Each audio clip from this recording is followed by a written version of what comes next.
me switch a bit and talk about, there are a lot of guitar fans, your guitar fans, that will be watching this, and I'm sure that they want me to ask you, how do you practice? How do you learn new music? What kind of advice do you give your students when they are practicing a piece? Is there a method behind Manuel Barrueco?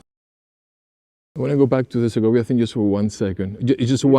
I wanted to say that I think maybe a problem with the Segovia thing is that sometimes he was presented, and maybe he helped to present himself as a god.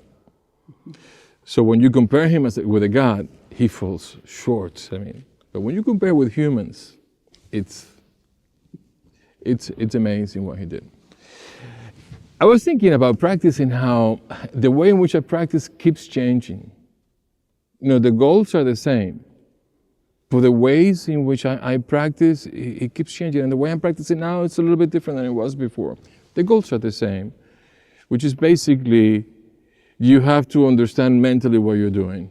Basically, the way I tell the students, is you cannot control what you don't understand. If you're sitting there and you say, well, I'm gonna help my hands do things. If you don't know what you're supposed to do, how are you gonna do it? Another thing that I love telling them, when I talk about, I'm gonna concentrate, and it's not telling you, you're gonna concentrate on what? When you don't concentrate on concentration, you say, I'm gonna concentrate on what? So you need something that will get you through. Anyway, mentally, you need to understand what to do. Physically, you need to know how to get the most out of the hands. And I think if in the simplest form, the simplest thing that I can say for students is basically, you have to remember that you're going to play the way you practice. So if you practice mistakes, you're going to play with mistakes. If you practice without mistakes, you're still going to make mistakes. We're human, and they're variables that we cannot control. But you're going to make a lot less mistakes. What is the process when you look at a new piece? You decide the fingerings first. You decide make decisions about the music. What is the process, especially in a new piece? Well, the process right now is, if it's a new piece that I haven't seen, is you begin to live with it. You begin to play. You touching it. It's like you're getting to know somebody. You have to spend time with that person. You have to spend time, and you begin to formulate ideas. You begin to. I believe I have something that I really believe very much in letting, and this sounds like Hindu or something. It's like I believe in letting things speak to me, revealing themselves to me, So I really try to make sure now to begin to tell the music, or to decide what it's about, but to tell me. So it's sad, you read it, you're living with it, and until you begin to find a way to find the vision of it that you love. I tell the students also, I don't know if it's ever happened to you, but maybe so-and-so comes in, I fall in love with this woman, it's the most beautiful thing ever. And you see the woman, you say, that's the most beautiful. But what it tells us is that he's seeing something that we're not seeing, Now that we're talking about this, I also remember when I was a student, there was this man that was the biggest womanizer in the school, and he used to say, he was this guy from Barbados, and he used to say, man, there's something very beautiful in every woman. He said, the secret is to find it. So anyway, the point is that it's kind of like that. You're trying to fall in love with it. You're trying to see the angle, and until I become totally convinced of what I'm doing. Sometimes that doesn't quite happen. Sometimes there are questions that parts of the thing that I don't know what to do. You have a very relaxed way of playing that amazes most people. Your hands always seem to be in the right place. And is there a method behind it? Is that something that you are constantly working on? Can I tell you a story? Of course. That's what we're here for. The problem at this stage in my life is everything reminds me of a story. One of the greatest things I ever did in my life was play the Takemitsu Concerto in Boston with Seiji Osawa. Mm-hmm. I was starstruck with this man. What an amazing musician, So anyway, the point is that we're rehearsing the piece a couple of days before the concert. He's like looking at things, and the day of the concert comes. This is a modern piece, and he plays it from memory. We all go out to dinner. Everybody's like amazed. He said, "How do you do that?" And Osawa said, "I work on it." So if my hands look relaxed, it's probably because I'm working on that. And I do. I mean, I work on because if they look relaxed. First of all, being relaxed is essential. It's essential because movements that are tense, they tend not to be very musical anyway. Because you can depend on them, on what time they will happen, and much less control dynamics. So the movements need to be more relaxed.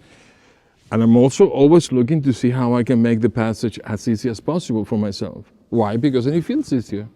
Because it is easier. So yeah, I'm always trying to do that. Having said that, I sometimes hear this. That's not the way I perceive it. From my end of it, I'm still looking at the things that I find difficult because I lower the level of difficulty, but only to a certain level, and then some there, and that's not how I see it.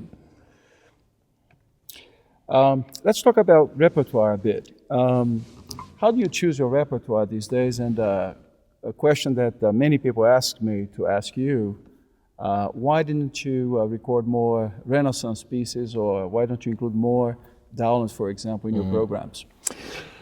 Because I love Dowland and I love Renaissance music. I mean, I think especially Dowland is so sweet, or can be so sweet. And I was never really clear how to play it. So I just haven't. Doesn't mean that I will not do it, but I haven't done it yet. You know, I mean, one time I had Robert Rock build me a guitar that was with double strings, so I could practice and get the sonorities. So that's really the reason. I'm not sure. I'm not even sure whether, for example, in playing Milan, I'm not even sure whether to lower the third string down to F sharp or not. Mm-hmm. I've been wrestling with that question for about 20 years and I still have no enough. So if you know the answer, let me know. I keep thinking, well, maybe it should be F sharp because, you know, it's going to fall more like the way being every well. And then I think, well, wait a minute, if it's going to be the same as the vihuela, then why play it on the guitar? Maybe it should be G to see what comes out of that mixture, you know. Mm-hmm. So there I am.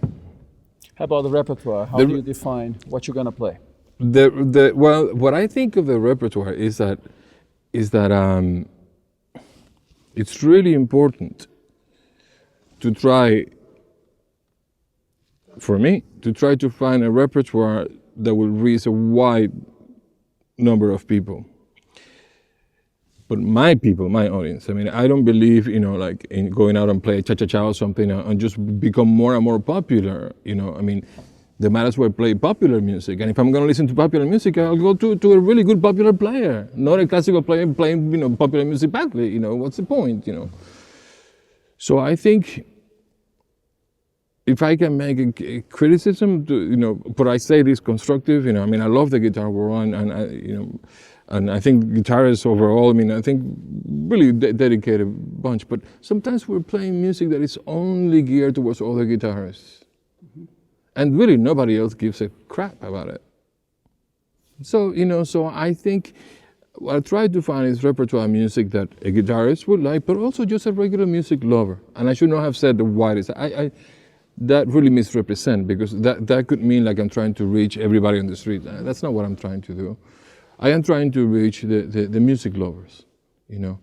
So I think it's really important at this moment, especially with the guitar, to keep an eye more on the quality. I think, and I understand that the pressure to be different is there. But if it's different and bad, of bad quality, then better something that's been done before but of good quality.